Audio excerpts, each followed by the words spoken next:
tous et bienvenue sur les Azaventures, le podcast de voyage intérieur et extérieur d'une femme qui voyage seule. Alors voici un bon thème de podcast et d'actualité qui concerne le typhon Ray qui vient de passer sur les Philippines et des typhons en général. Je vais vous expliquer en bref ce qu'est un typhon et comment ça se passe ici en Asie. Et par la suite, je vais vous expliquer comment on le vit en vivant sur un bateau. Alors pour commencer, on appelle typhon les grosses tempêtes tropicales qui arrivent sur les Philippines, Taïwan, Vietnam et Japon, qui est du Nord Pacifique. Les mêmes tempêtes s'appellent cyclones dans le Sud Pacifique, donc là c'est plutôt le Vanuatu, les Salomon, Fidji, Papouasie-Nouvelle-Guinée. Et les grosses tempêtes qu'on trouve dans les Caraïbes, on les appelle des ouragans. Donc selon où ils se situent géographiquement, c'est des mêmes styles de tempêtes, mais avec d'autres noms. Ensuite, par catégorie de force de vent, il y a des noms différents. On commence par la dépression tropicale, qui est celle-ci la plus petite, avec un maximum de 60 km/h de vent, ou environ 35 nœuds.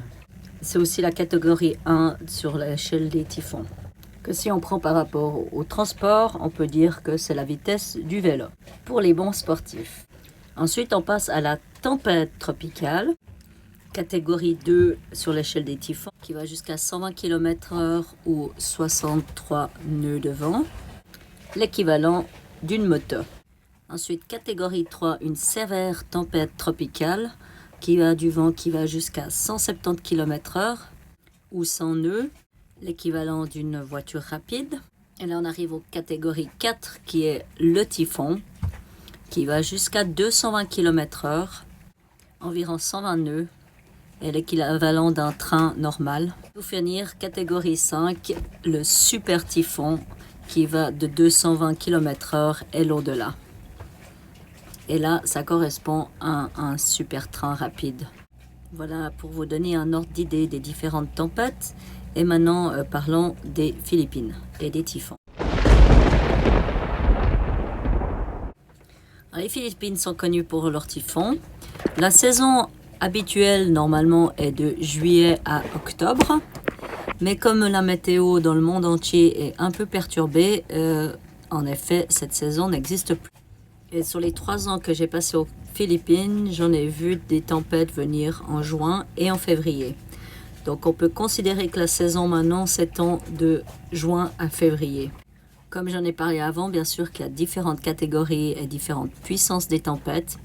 Et au début de la saison, les typhons sont principalement nord, touchent vraiment le nord de l'île de Luzon, montent sur Taïwan et le Japon et suivent la côte ainsi. Et plus on va loin dans la saison, plus on arrive vers la fin, donc novembre, décembre, janvier. C'est là qu'ils arrivent du Pacifique, donc de l'Est, et beaucoup plus au sud. Et c'est pour ça qu'ils traversent le pays plutôt que de suivre la côte. Et c'est généralement ceux-là qui sont super puissants, qui sont catégorie 3 ou 4, voire 5, comme Yolanda ou Haiyan, suivant le nom que vous utilisez, qui a touché en 2013 les Philippines au mois de novembre et qui a fait plus de 10 000 morts. Donc les Philippines sont touchées environ en moyenne entre 20 et 25 typhons par année, de différentes catégories bien sûr et à différents endroits. Bien sûr que dans les nouvelles, on va entendre que ceux qui sont de catégorie 4 ou 5 qui font le plus de dégâts et qui sont les plus marqués.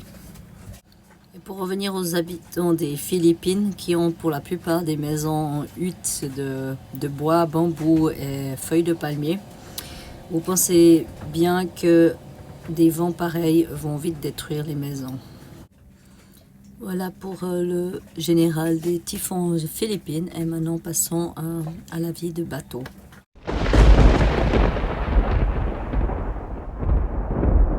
Vous avez entendu ce tonnerre? Il y arrive plein de fois qu'on l'entende, que ce soit sur terre ou sur la mer.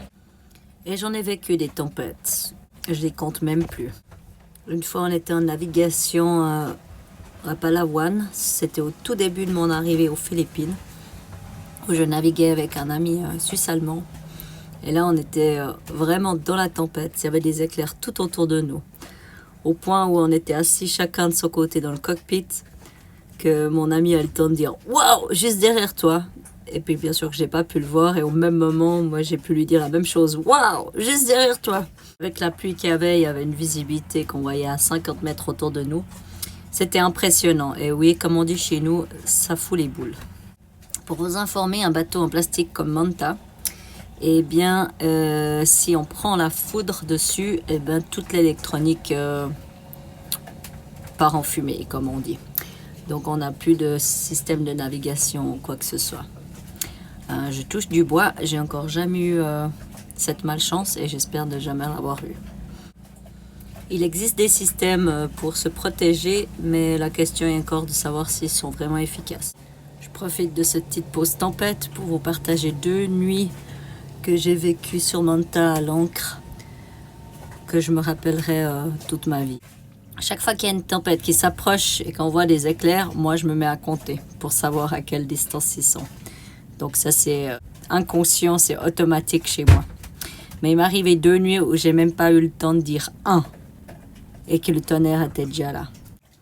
Et comme Manta est comme une caisse de résonance, je peux vous dire que d'entendre ça à l'intérieur, c'est super impressionnant. Encore une fois, ça fout les boules. Mais revenons au typhon. Donc en mes 3 ans que j'ai vécu aux Philippines, il y a eu un typhon il y a 2 ans en arrière, à Noël, à peu près à la même période, un peu plus tard, vers le 25-26 décembre, du nom de Phanfon ou Ursula, parce que les Philippinos aiment bien donner un nom local, avait une catégorie 3. À ce moment-là, je me trouvais à Carmen, dans une baie ancrée, où j'étais en train de refaire les fonds de Manta, donc le plancher. Et au vu de l'arrivée du typhon, je suis rentrée dans la marina pour être protégée. Ce qui m'a aussi aidé à faire mes travaux, c'était beaucoup plus facile d'accès depuis la terre, avec tous mes planchers à bouger. Et donc cette fois-ci, on se trouvait à 100 km au sud de l'axe du passage du typhon. Et du coup, on a eu des vents de 40-50 nœuds maximum, comme une tempête tropicale. Il est toujours recommandé d'être plus au sud du typhon, de l'axe du typhon, parce qu'ils ont plutôt tendance à aller sur le nord. Et vu que les stations météo peuvent jamais vraiment prédire la trajectoire, c'est toujours plus sécure d'être au sud de l'axe qu'au nord.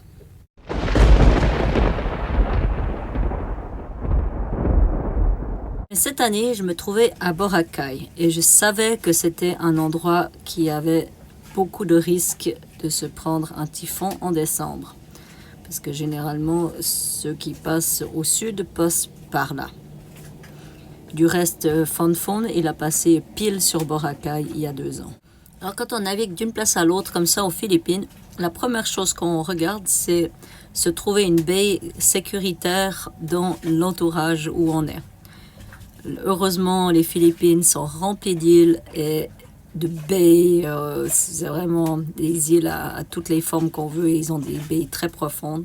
Et heureusement pour ça, parce que ça serait que des îles rondes, il n'y aurait aucune protection. Ça serait vraiment pas un pays à aller faire de la voile. Mais donc, tu es toujours prudent chaque fois que tu te déplaces aux Philippines. Il faut regarder où est la baie la plus protégée en cas de risque de typhon. Alors, depuis Boracay, j'ai 3 options. J'ai une baie au nord à environ 20 miles, 40 km, 5-6 heures de navigation. Une baie à l'est à 42 miles, 70 km, une grande journée de navigation.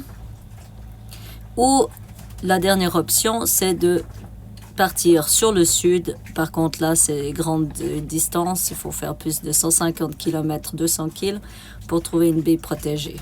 Mais du coup, on est plus au sud si le typhon nous arrive dessus. Parce qu'il est, comme je l'ai mentionné, c'est toujours mieux d'être plus au sud qu'au nord. Donc voilà les 3 options que j'ai ici. Et bien sûr, quand on arrive dans une autre place, on partage les informations, on va se renseigner vers les locaux. Ou s'il y a d'autres bateaux à voile, on parle de ça toujours. Et actuellement, il y avait un seul autre bateau à voile qui est là depuis des années. Et lui, en fait, il va chaque fois dans la baie au nord. Donc, je vous mens pas que depuis que je suis arrivée à Boracay, je regarde la météo tous les jours pour être sûr qu'il n'y a pas de typhon qui nous arrive dessus. Et bien sûr, un jour, il y avait l'annonce de Ray, ou ici, ils l'ont appelé Odette. Aujourd'hui, grâce à la technologie et à la science météorologique, on peut vraiment savoir bien à l'avance quand ils arrivent. Donc moi, j'ai vu la première annonce le 7 décembre, qu'il y avait quelque chose qui se formait sur le Pacifique qui allait arriver sur nous. Bien sûr, à ce moment-là, on ne sait pas encore où il va passer et quelle force il aura. Mais déjà à partir du 8 décembre, on a eu des forts vents ici qui sont allés jusqu'à 30 nœuds, de la grosse houle. Donc moi je suis protégée de l'autre côté de l'île, mais quand même des vents, ils ont arrêté tous les sports nautiques ici. Toute activité sportive aquatique du 8 décembre a été annulée. Donc pour les premiers jours, pour moi, c'était une grande joie. Par rapport aux speedboats qui font des grosses vagues et qui font branler mon tas dans tous les sens, c'était beaucoup plus tranquille. Du reste, si vous entendez les moteurs sur cet enregistrement, c'est que les activités ont repris et donc les vagues aussi. Mais par contre, le doute de savoir quelle puissance aura le typhon et où il va passer, ceci m'a valu très peu d'heures de sommeil entre les nuits du 8, 9, 10 et 11 décembre. Et j'ai décidé de me déplacer dimanche 12 décembre, donc il y a une semaine, dans la baie de Loak, sur l'île de Tablas, qui se situe à 40 km au nord d'ici. Et j'ai eu la chance d'avoir un ami qui est venu avec moi pour me soutenir psychologiquement. J'ai choisi dimanche parce que c'était le jour où il y avait le moins de vent normalement dans le nez. Mais on a quand même eu 8 heures de navigation avec de la houle, du courant et du vent contre nous. Donc c'était pas la navigation la plus plaisante. Mais nous sommes arrivés dans la baie dans l'après-midi. Et c'est là que j'ai ancré pour la première fois de ma vie à 2 ancres en ligne. Cela s'appelle empenneler, dans de la boue à 10 mètres de fond et 65 mètres de chaîne et 15 mètres de corde entre les 2 ancres. En sachant que mon ancre principale tient 45 nœuds faciles, donc je me suis sentie beaucoup plus rassurée. Et j'ai pu enfin récupérer mes heures de sommeil en retard. Donc nous sommes dans la baie, bien ancrés, et là il n'y a plus qu'à attendre le typhon, en suivant la météo 2 ou 3 fois par jour pour voir la trajectoire. Et plus le temps passait, plus il montrait plus au sud de nous. Donc nous avons profité de ces quelques jours très venteux quand même, mais on a pu découvrir un peu cette partie de l'île de Tablas en faisant quelques excursions à terre. Et donc le typhon a touché les Philippines le jeudi 16 sur l'île de Siargao en arrivant comme un super typhon, donc avec des vents de plus de 220 km/h. Et une fois qu'il a touché les terres, là il est venu un peu moins puissant et il est descendu en catégorie 3 pour traverser les Philippines. En avançant vraiment très gentiment et en faisant seulement du 30 à 40 km/h. Il parcourait 100 km en 3 heures, donc il avançait vraiment très gentiment sur les Philippines. Et donc pour nous, c'était prévu qu'il passe dans la nuit de jeudi à vendredi, où on aurait le plus de vent. Donc jeudi a été gardé pour préparer le bateau au cas où il nous arrivait dessus. Donc s'il m'arrivait dessus, je démontais mon jardin, les protections solaires, vraiment enlever tout ce qui pourrait s'envoler ou être pris au vent. Mais puisqu'il nous a passé à 150 km plus au sud de nous, j'ai enlevé simplement la bâche principale. C'était prévu qu'on n'ait pas plus de 50 nœuds de vent et en effet on n'a pas eu plus. Je me demande même si on a eu plus que 40 nœuds. Par contre, on était ancré vraiment au sud de la baie, qui est quand même passablement grande. Elle fait 3-4 km de long. Et bien sûr que le vent venait du nord, donc on a quand même toute la houle de la baie qui nous arrivait dessus. Des jolies vagues qui ne devaient pas être loin de 2 mètres. Donc une nuit très rock'n'roll, où il y a eu très peu de sommeil aussi. On a aussi eu très peu de pluie, vraiment pas grand-chose au niveau de la pluie. Et au matin, au lever du soleil, donc il n'y avait pas de soleil, on est d'accord, mais au lever du jour, ça soufflait toujours, mais déjà un peu moins fort. Le vent venait plus de l'est, donc du coup, les vagues s'atténuaient. Et donc on a passé le vendredi à se reposer et attendre que la houle extérieure descende. Et on a aussi un peu fêté notre survie. Et le samedi, on est reparti pour faire le trajet inverse, pour retourner à Boracay. Et là, avec un magnifique vent de 12-15 nœuds, à bâbord 90 degrés, une belle navigation, tranquille, relax. Il y avait encore de la houle, mais elle était très longue à l'extérieur. Donc c'était vraiment une très belle navigation. Un beau cadeau qui nous a été offert pour le plaisir de tous. De la baie à Tablas, la connexion était très très limitée, mais on arrivait quand même à envoyer des messages. Donc entre voileux, on s'envoie des messages pour savoir qu'on est bien protégé, que tout va bien. Donc c'est assez impressionnant là, cette communauté de voile, comment on communique et on s'inquiète pour l'un et l'autre. Et dès qu'il y en a un qui manque à l'appel, il y a vite des messages qui tournent sur Facebook pour demander de l'aide et des informations. Alors voilà un aperçu de comment j'ai vécu ce typhon Ray et comment se passe la vie de bateau dans ces événements naturels. J'espère que ça vous a plu. N'hésitez pas à mettre un commentaire, de vous inscrire, de vous abonner, de partager. Et je suis un peu en manque d'inspiration ces derniers temps avec les thèmes. Donc si vous avez un thème précis que vous aimeriez que je parle, c'est volontiers. N'hésitez pas à le demander. Et puis on touche à la fin de l'année, donc je vais vous souhaiter des joyeuses fêtes de fin d'année, en espérant que vous êtes bien au chaud dans vos chaumières avec tous les amis que vous aimez, votre famille, tous vos proches. Des fêtes remplies d'amour, de bonheur, de bienveillance. Et puis on se retrouve bientôt. Je profite encore de faire un grand merci aux quelques personnes qui se sont inquiétées pour moi. Ça me touche beaucoup, merci de tout cœur. On va finir avec une belle phrase de Paulo Coelho. Aimer, c'est risquer le rejet. Vivre, c'est risquer de mourir. Espérer, c'est risquer le désespoir. Essayer, c'est risquer l'échec.